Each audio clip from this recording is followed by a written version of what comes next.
我是赵少康，欢迎你来到 TVBS 少康战情室。下面向特别来宾沈富雄委员、吴征发言人、洪孟凯委员、尹乃菁副主委、游淑慧议员。我今天呢还在过年期间哈，所以再一次跟大家拜年啊，祝大家在马年一切都顺利，马年大吉啊！好，那么我们还看看呢，虽然过年还是关心一些时事议题了哈。那上个礼拜呢，李四川啊。这个宣布因为跟辉达签完约了他月底就是马上了要跟蒋万安辞副市长到新北市参选了但是参选不表示参选国民党还是有机制但是呢，国民党已经说了这个李乾龙说呢，2月就会征召，3月就会开始了那当然担心呢，侯友宜支不支持呢？对不对？侯友宜新北市长侯友宜的支不支持很重要侯友宜两次选举也是极高票当选那另外呢，这个他的副市长刘和然原来要跟这个李四川竞争的，不早先孟凯也是后来孟凯就让贤了孟凯就没有参加竞争，那后来就变成刘和然跟这个李四川嘛那刘和然也当时也说，就上个礼拜也就是说全力支持李四川全力以赴非常有风度两个其实早就猜结果是这样了。只是那个过场还是要走一下了那但是呢，现在黄国昌还要协商黄国昌是民众党而且已经租了竞选办事处在新庄，我还去参加了他很积极在跑那黄国昌说呢，如果李四川选上了，他不会当副手因为有人讲了要合作等等不过他说呢，这个新北那么大。也不是一个党一个人就能够治的，说两党还是可以合作的。所以呢，现在看起来国民党、民众党在新北，那将来怎么协调出市长的人选？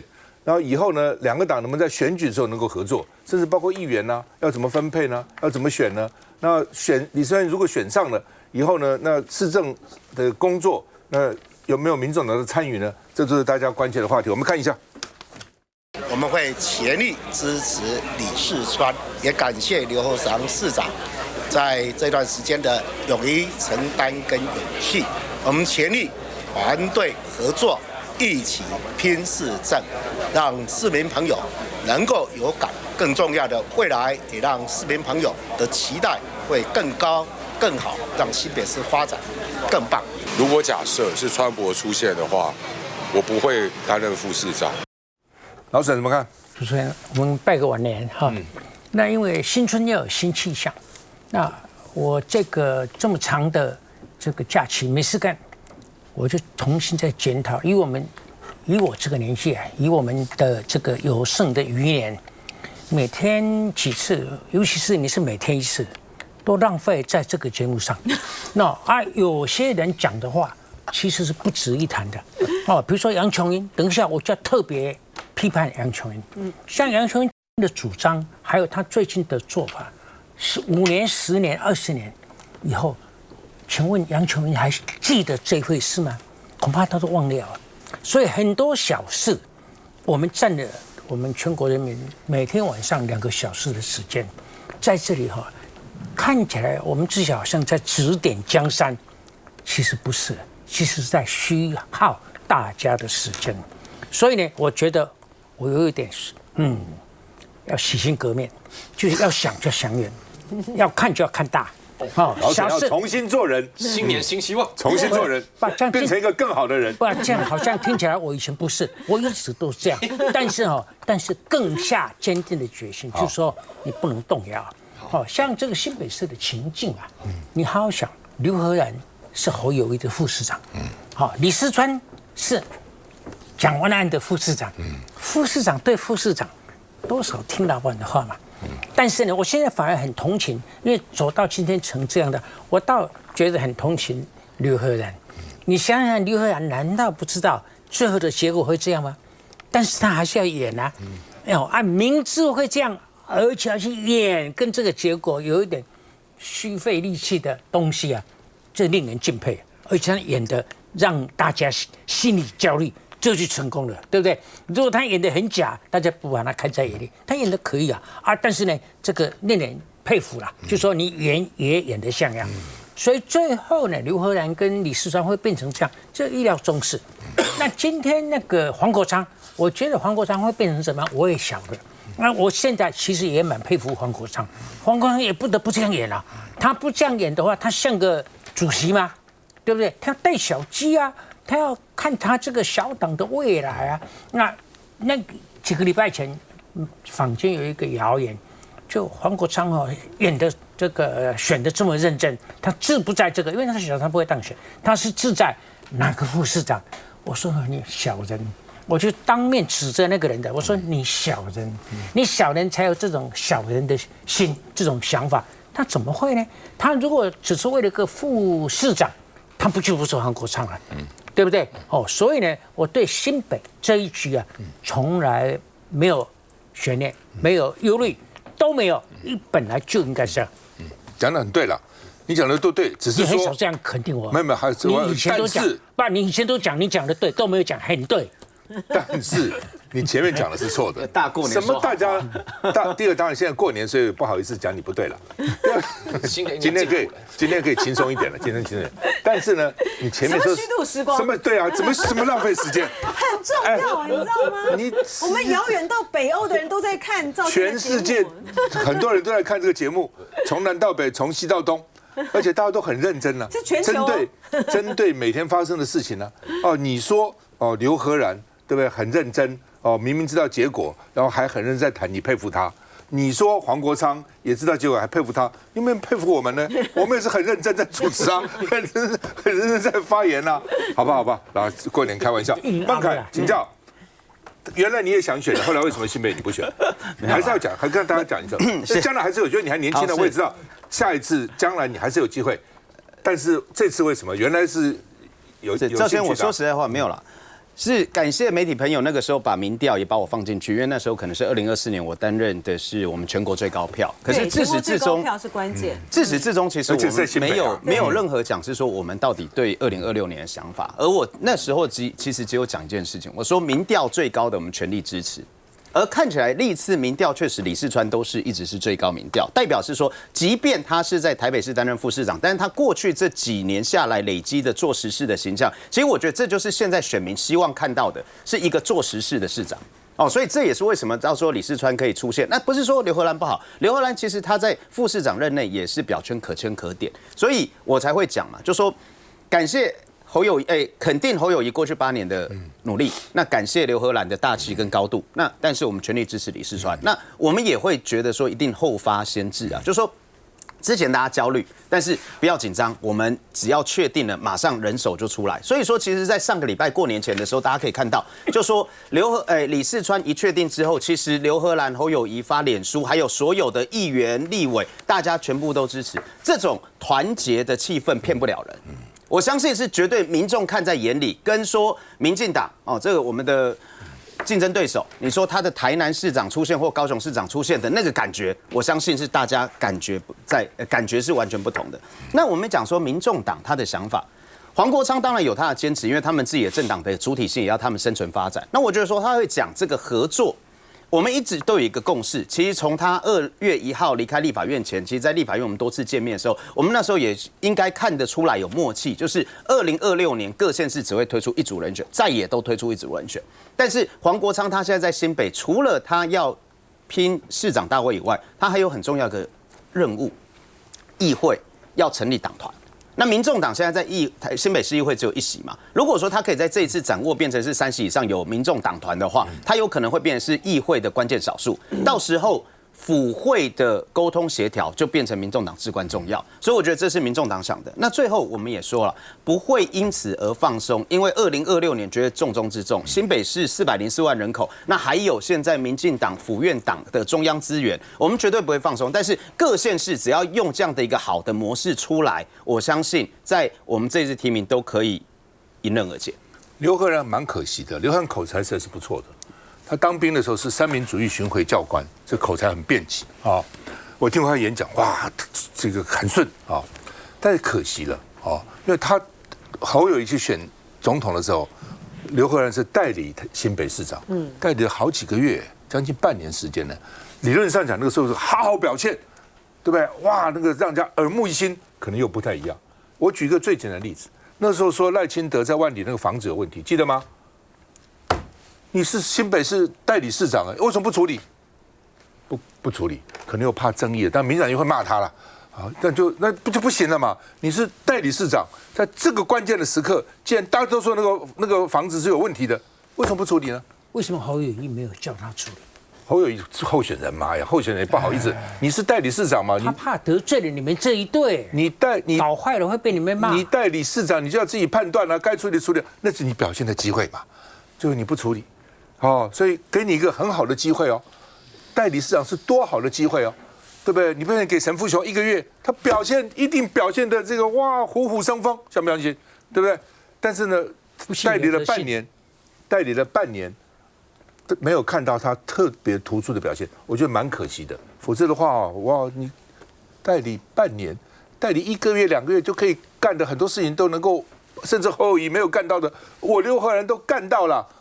蛮可惜的啦。不过事后很有风度，我讲他们事后这个整个表现呢等等很有风度了啊。不管是侯友宜的支持，刘和然的这个全力以赴，我觉得都让我觉得应该这样子哈。那新北可以站在其他地方呢？台中呢？还有很多其他地方啊，彰化呢，也姐弟之争啊。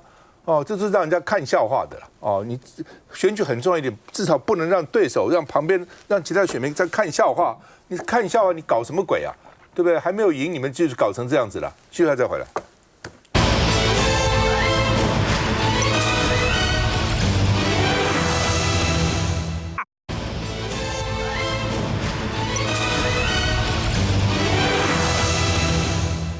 好，那么台湾会不会变成美中贸易战的筹码？美国啊，咱就说川普啊是一个生意人啊，到时候把台湾出卖了等等哈。赖清德说，台湾这么重要，不可能是任意一个国家的筹码，不会变成美国的筹码。而且呢，贸易竞争中，中国求美国的多，所以台湾怎么会筹码？不会了，因为中国要卖东西给美国啊，每年赚美国几千亿美金啊，所以呢，台湾怎么变筹码？是不会的哦。那另外呢，赖清德被法新社专访也说如果中国把台湾打了，下一个目标就是日本、菲律宾，所以你们都要一起来保护台湾啊。老蒋的思想。然后呢，赖清德说，两岸互不隶属，大陆外交部就很气，说叫做匹夫撼树，注定失败。小虫你要把那个大树给它撼动，一定不会成功的而且这个中国的这个不会停止，赖清德说了，不会停止向外面扩张的脚步了哈。那大陆说乱讲那另外呢，陆委会说高度关注政协会，邱垂正就呼吁蓝营说，就算交流应该秉持对等尊严不要出卖台湾的利益那另外呢，这个有媒体来报道说呢，王沪宁要求国民党为了和平统一来努力，郑丽文就很生气，说胡说八道，没有良知乱讲一通，我们根本没有这个王沪宁没有这样要求，我们也没有这样的交换因为《自由时报》说，国民党之所以不同意军购向换政习会，那国民党提告求偿200万说你们习惯用假资讯做新闻，其实求偿200万不重要，问题是告的这个态度了这个态度来发言怎么看吴峥？在这边先跟大家拜个年了，这个祝大家新的一年马力全开。我刚才想说要选什么拜年话，想到一马平川就不太好讲，现在有点紧张。不过这个讲回来我觉得当然大家都很关注了，特别是年前，我觉得在整个政坛上的，就是连我自己都觉得说，好像吹起股改变的风，因为我们立法院过去几个月僵持很久嘛，从去年大概11月、12月一路卡到今年过年前，那包含关税的事情，包含军购的事情，但是在过年前好像都有一些转折开始出现，包含民众党新的党团总召陈清龙说，他就说，也同意院版的这个军购条例一起来到复委审查。那包含好像国民党里面也有一些不同的声音啦，当然现在大家说法各自有点不一样。例如说傅昆萁讲说，不会最后过的一定不会是院版。那郑丽文主义说不会松手。那好像有一些媒体报道说，青壮派其实也觉得有一些立委觉得可以自提条例等等，当然这些都是报道了，可能要年后看比较清楚。但我觉得这是一个契机啦。其实因为国民党是否认说有所谓跟中国这边因为政协会要谈什么政治利益，所以挡军购嘛？那其实我觉得这件事情我们之前也在讲啊，只要军购这个事情循正常程序，像我们去年立法院过的，你说这些国土安全韧性啦、风灾特别条例，其实就经委员会审查嘛。那过去几个特别条例，国民党也有在预算上面去做一些删除。那最后这个东西，大家人民看到说它可以进委员会审查，各党来比版本，大家也可以互相争论彼此的高低。那最后总是有个东西过了，我们国防都要强化了，其实这样的谣言就不攻自破了嘛。那所以当然，我觉得。刚刚大家讲到说新年新气象了，所以我也是期待说，新的一年开立法院，大家一定还是会有不同意地方，但是把这个对立冲突降低一点，然后在差异中求同，好来前进。淑慧，台湾不可能是任何一个国家的筹码，但台湾是不是被赖清德搞成是美国的附庸、跟班、细汉呢？美国要什么我们就给什么，要台积电给台积电，要2500亿美金给2500亿美金，要1.25兆军购我们就给1.25兆，要我们吃莱猪我们就要吃莱猪。对，这不是筹码，但是这是细汉的，有比较好吗？哦，邱垂正说两岸交流要对等尊严，不要出卖台湾的利益。这句话我们也想送给民进党，对美交流，我们也希望你要对等尊严，不要掏空台湾的利益啊！现在是谁大把的从台湾把利益拿走，从台湾把钱拿走？是美国啊！那为什么民进党都不守好台湾的利益呢？啊，这个赖清德说贸易战竞争，北京有求于美国多，这是一个什么？这叫外交天真感啊！他难道还不知道川普的个性吗？川普就是凡事皆可交易啊，只要看他价钱满不满意，条件满不满意。台湾或许不是川普的筹码，但是台湾可能会变成川普的商品啊。好，就看大陆出价什么，川普把台湾拿来待价而沽，你怎么知道4月川普到了北京去要谈什么？谁有求于谁，谁就登门拜访，不是这样吗？如果是北京有求于美国比较多的话，那不就应该是习近平登门去美国拜访吗？为什么之前都是第一个，川普一直要跟习近平通话，第二个是川普要去北京拜访呢？那只有赖清德不断的美国好棒棒。大家看起来，从赖清德520上任到现在才1年多一点点，我们没有看到在打诈上面，在内政上面，民进党有什么琢磨？每天就拿着美台关系来做文章，每天挟美致众来拉高自己的民调。说真的，现在台湾民众更在乎的是什么？更在乎的是民进党打诈无力，司法无信。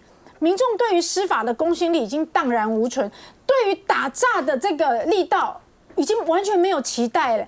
新的一年，我们都希望政府有一个新气象。韩国瑜说的话是希望说，这执政党对于朝野能够化解敌意，是希望说政府能够花更多时间在内政，而不要一天到晚挟美致众。那金，我觉得现在就说，自由时报造谣，然后编小说的那个情境里面啊，之前的时候他说，在农历春节左右的时候呢，郑丽文会到大陆，然后现在又变成3月哈，然后呢又传出了各种各样的条件说，那我想这些都不是事实了哈，到时候大家就会知道说，他是在一个什么样的条件、什么样的环境之下呢？去到这个大陆去访问，我觉得很重要的一点就在于是，当赖清德总统在接受法新社的访问，好，相信美国会来这个保护台湾、捍卫台湾的时候，我觉得让人觉得非常的悲哀啊。赖总统要不要去问问泽伦斯基？美国给了泽伦斯基什么样的保证？美国给了泽伦斯基什么样的捍卫呢？今天呢，谁逼着泽伦斯基上谈判桌？是川普。今天呢，谁逼着泽伦斯基，谁逼着乌克兰呢要去放弃他们在这个乌东的领土？是美国。所以这样子的一个美国，真的还值得赖清德请台湾全部的力量就像刚才淑慧所说的，要军购给军购，要台积电给台积电，然后要我们的农渔产品牛肉，美国的牛肉啊，基改的食品大举扣关，我们都只有全盘接受的份吗？你根本换不来任何的样的承诺，我们为什么不把降低台海紧张情势的这把的钥匙主动权拿回来到我们的手上啊？就说曾丽文在这段时间呢，不管是说驻台的代表哈，这些的大使啊代表，或者是外媒来访问的时候呢，他们都非常的在意的，就是有关于两岸和平的这件事情啊。而且有很多的这个驻台代表呢，都一再的强调，而且非常的认同，就是说两岸和平才真的是降低区域紧张的关键。那至于有关于军购的问题，我想在这个过年前的时候，其实傅昆萁也讲的还蛮清楚的嘛，他不就是说国民党会有党版的版本嘛哈，然后很快的这个过完年之后开这个立法工作会议的时候呢，国民党就会提出国民党的版本，到时候该怎么审就怎么审。那当然不会照案通过行政院的预算啊，所以我觉得这个都是摆明着这个事实，然后绿媒呢要一再的去编造，去相信他们建构的这些如小说般的那种臆想的一个情节，到最后只有给自己打脸而已啊。不过基本上媒体当然是要报道很重要，也可以评论啦。但是如果自己去编一个故事哈，去想象说呢，国民党为什么要去挡军购呢？是要换正习会哈？我觉得这个就又在抹了哦。老沈怎么看？啊，我当然知道，但是正习会因为民进党碰到两岸议题啊，每个人都是战狼啊，编故事你也没办法根据事实来反驳，所以这个让这郑丽文也好，国民党党中也好，变成哑口无言嘛。所以你想，这个年假10天的年假，我当然不会浪费时间，我一直在思考，我不思考则已啊，我一思考都有心得。我得了一个什么样的心得？你知道，就是全世界啊，台湾有它独特的特点。因为全世界没有一个国家是有那种被并吞的威胁，老共即使野心再大，也没有除了台湾以外说他要并吞哪一个国家，这是特有的现象。啊，既然这样的话，民进党靠着抗中，他执政继续下去执政的机会就非常大，所以这个也产生一个很奇怪的，就一天到晚讲两岸和平，朝野要和解，朝野要有共识，才能处理两岸关系。你乱讲！你如果从结构上去想的话，这个是不可能的。这是先有老共的态度，才有结构的问题；有结构的问题，才有朝野永远死斗、缠斗不休的问题。因为是春节了哈，我们讲过什么豪猪啦，讲过什么狐狸精啦哈。我觉得豪猪我越想越不可信呢。你有一度也很喜欢豪猪，不要。现在全世界最成功的豪猪只有2只，一只是北韩。一直是伊朗，这个我们当不起啊，我们也没有能力啊。你要当豪猪，要相当的规模，而且呢，领导人都是独裁者，人民都会痛苦，社会都很黑暗，而且你手中还要有核武，好死不行哦。但狐狸精，有人讲说我太不正经了，什么狐狸精？所以因为是春节了，我换个，台湾是9国或是5国名花了，哦。这个是5国名花，你知道吗？在上面正好这个风韵万千，摇摆生姿啊。他唱的是玫瑰玫瑰，我爱你。他唱的心里头是在想 ，Nana Two 2个奈米 ，OK， 3奈米要卖 ，OK， 但是我不卖生的。他唱歌是唱这样。但是底下呢，郑丽文，我觉得请我们的党的高级长官，你见到主席以后，你要给他讲，因为主席太保守了，也太宽厚了。他说，一个美国跟一个中国，一个是恩人，一个是亲人，这太落伍了。什么亲人，什么恩人？这个年代不讲究这个了，恩不恩，亲不亲，一笔勾销了，对不对？川普跟你讲这个东西吗？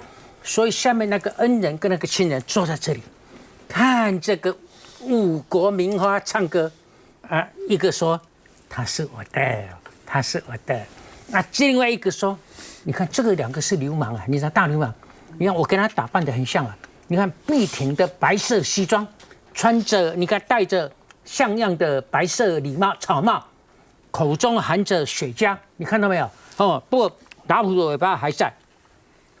他说：“你再讲他是你的，我会不开心的。而且，不过你听我讲，这精彩在后面啊。他说啊，但是为什么我会不开心？他没付钱啊。你看这皮包里都是美钞，都是美钞啊！所以呢，你少来。但是呢，我们这位五国名花，他唱完歌以后，他下来了，他笑台5下，马上变了，变成2只哈巴狗，一只呢跑来这里，一只跑来这边。”2只都说 ：“Daddy， 我虽然现在不是你的，但是你要等待，我们未来还是一家人。”这边呢说：“我一定尽全力，买了再买，买到你心甘情愿就好。”就这个样子，这2只哈巴狗，这种做法是不得已的，所以呢有愧于心。讲完以后离开这2只老虎，他马上对不起国人了，马上变成战狼，哈巴狗瞬眼之间变成战狼，斗起来了。老虎变哈巴狗变战狼，对，不是老虎，我们从来不是老虎，就是五国名花变成哈巴狗，哈巴狗变成战狼，马上斗得你死我活。为什么？要给老百姓交代，说我们不是不斗，我们就是这样斗就是这样斗，一直斗也为了什么？也为了国内的选举嘛。所以我的金句一向是什么？美中无事，台海无事。但是呢，我下面又有句子了。美中无事，台海无事，国内有事啊！好吧，谢谢老沈在过去几天放假胡思乱想，想出这些东西来。胡思乱想，你对我很不敬哎，让大家多一些娱乐效果哈。老沈，我从来没有说我要做豪猪，也没有从来没有说台湾要做吃，没有，我是反对的啊。那你到底去过这种9国9廊没？你去过没有？我不用去，凭想象就很接近。乱想一通嘛，你乱想一通，什么？我告诉我去过了。是这样吗？不是，当然不是这样嘛。哪有一个9廊写个卖艺卖色不卖身的？有这样写吗？没有嘛。什么哈巴狗变成什么战狼什么哈？没有这样子，你自己你还是政论名家，你政治金童呢？自己想象而已了。我写这个是漫画嘞。我知道了。你怎么当真了？惠鸿泰没有带我去哈，我也知道那个酒馆，还有舞厅是什么？好了，这有一段故事，大家报给大家听。疫情期间，老沈觉得很苦闷，我就跟老沈说，台北是很有名的一家酒廊，叫做巴塞隆纳。费鸿泰刚好在这里，因为巴塞罗那就在费鸿泰的选区信义区，我就跟费鸿泰讲说，老沈没去过，等到疫情过后，我们带老沈一起去见识见识，对不对？活得这么大没去过，费鸿泰就好啊，我们要坐飞机去吗？他以为是西班牙巴塞，他以为在西班牙的巴塞隆纳。好，笑话讲到这里，休息一下，还是没去，因为费鸿泰怕。